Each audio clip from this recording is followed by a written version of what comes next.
look, I don't want to make every show between now and April, whatever, about the draft. No.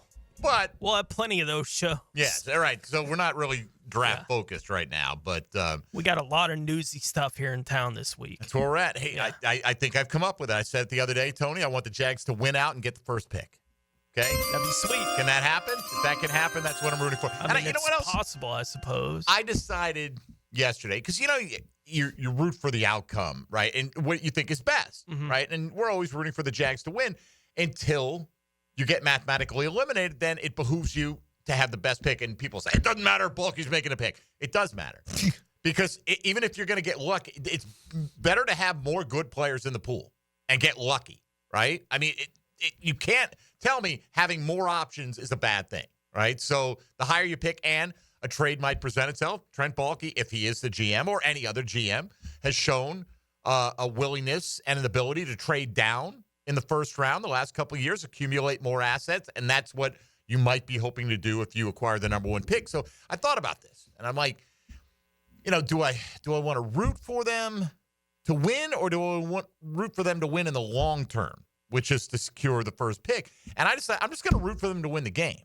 because I don't ever want the Jags to win a game and go, oh, that's a bad outcome for me. So this way, if I root for them to win the game and they win the game, well, good, they beat the Tennessee Titans. Who likes the Tennessee Titans? Nobody, right? So, but if they lose the game, I can go, oh, well, at least, they continue to present at the top of the draft order. Look, I know we asked a question of the day along those lines a couple weeks ago, right? Yes. Like, what do you want to see happen here in the last 6 games? And at the time, when I was expecting Trevor was likely going to get back on the field at some point, and that colored my answer for that question, right? Like, I wanted to see Trevor and Brian Thomas Jr. play together and get better and better over the last month and a half of the season, which I would say highest draft pick possible would have been second on that list for me among the priorities. But if it meant winning games because Trevor and BTJ were rolling, cool. I could live with that result for the football team going into next season. With no Trevor, game results don't mean anything to me, right? In the last 5 games of the year, the game results just don't mean anything to me, and they're better off if they lose because it does affect their draft position. I didn't feel that way 2 weeks ago when Trevor might be playing. I do today, knowing that Trevor isn't going to be playing. And I don't know how much the fan base would join me in that, because there was plenty of the fan base that felt the other way already, right? Like, they just wanted the draft position. I get it. Like, I don't get it on anybody for feeling that way about it. I didn't feel that way about it until Trevor got hurt on Sunday, and it does. It increases my level of anger at Houston and at Al-Shaair that I'm in this position, that I'm having to kind of pull against them for the last 5 weeks to feel like I'm doing the right thing for the franchise. I don't want to be here again. I hate doing this. Like, it's miserable. I don't like pulling for the team to lose, but we're here. It's where they're at. Well, and also, though, no matter what we pull for, has zero impact on anything, right? None. So that's I don't ever want to, I just decide I'm not going to pull for them to lose and let the chips fall where they may, because, again, I don't want to pull for an outcome and have the opposite outcome and go, the best result is the highest draft pick they can get. Correct. From here forward, right.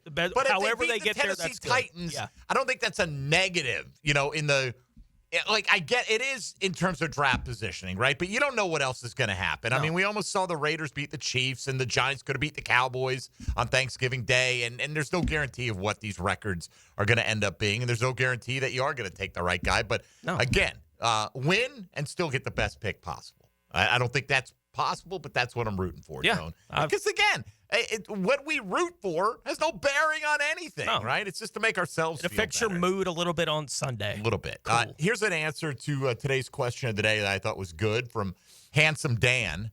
That's not his name on here. I'm kidding. It is, actually.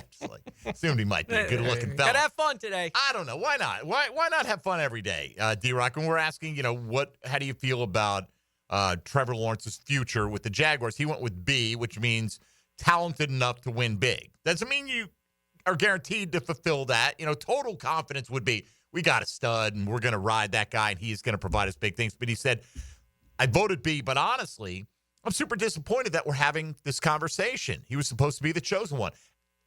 Absolutely. And I'm not saying that I'm happy about this conversation. I certainly am not one who would vote for option D, which is trade him, right? Which is basically I've lost all confidence that Trevor Lawrence can be the guy to lead us to big things, whether it's Super Bowl championships or not, DiRocco. This is where we find ourselves, right? And you have to acknowledge that there are mixed opinions about how successful he's going to be for the future. I look at it like I feel this past game notwithstanding, a healthy Trevor Lawrence fully engaged where he's practicing and in the groove is a much better product than Mac Jones for this football team, right? And I think, for some, looking at Mac Jones coming off the bench, playing well, it still makes them question whether the main guy is the right guy. What do you think about that? The main guy is the right guy. That's, first of all, let's just get that out of the way. This is don't come in here with that. That's just ridiculous. That as opposed in the head-to-head comparison, right? Yeah, right. But beyond that comparison, okay, beyond take Mac Jones out of the conversation. I think that answer is the perfect way to describe Trevor. Talented enough to win big.